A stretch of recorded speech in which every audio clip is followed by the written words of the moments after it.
Overcoming fear. When we think of the archetypical warrior, we will almost certainly be sure to think of someone that is brave, courageous, and seemingly fearless. This is a kind of person that will walk into the line of fire, that will speak out against injustice, that will take on enemies that are much greater than themselves.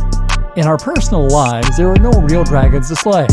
Rather, they take on many other forms, whether they be illness, whether they be death, or whether they be the struggle of going to the gym every day.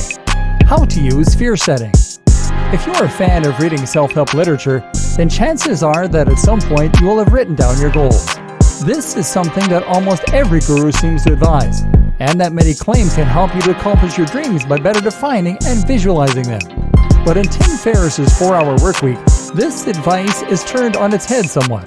While Tim doesn't necessarily have a problem with goal setting per se, he also recommends doing essentially the opposite by fear setting.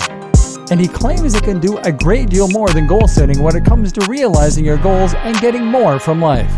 What is fear setting? The general idea behind fear setting is that you're defining the fears that are holding you back so that you can face them. In most cases, Tim postulates that after doing this, you'll find that your fears are actually relatively unfounded, and thus you'll move forward and past them. Normally, our fears are of irreversible negative outcomes, but actually, these are rarer than you might think. So what you do is to write down the absolute worst possible outcomes for doing whatever it is you want to do, and then write down all of the ways you'd cope with the situation or possibly reverse it. An example, changing career. Let's take changing your career as an example. This is something that a lot of people want to do, but feel held back by fear, the potential repercussions. By defining those fears, though, you can minimize their potency. So, if you are going to write down the worst possible outcomes for changing careers, it might well look something like this.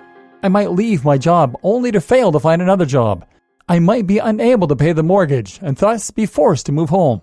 This could upset my partner so much that they leave me. I might get the job I think I want and find out I hate it more than my last job.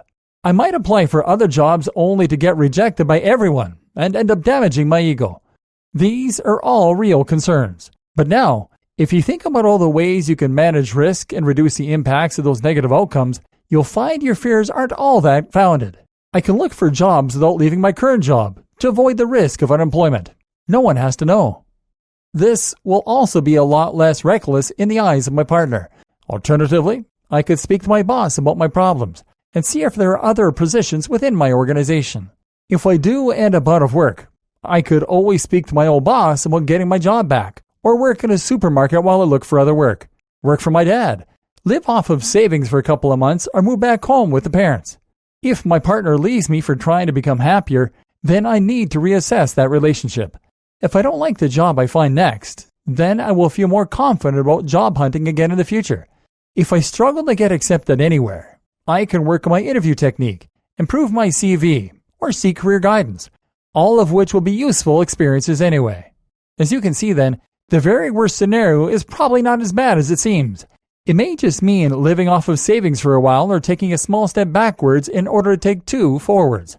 Likewise, there are so many ways to minimize the risk of things going wrong. It's actually quite unlikely you'll end up in those positions anyway. In the 4-Hour Workweek, Tim also gives one other piece of advice that I feel is very relevant here. Don't ask for permission. Ask for forgiveness. Take that attitude and outline your fears, and you're on track to a happier version of yourself, as well as to accomplishing so much more.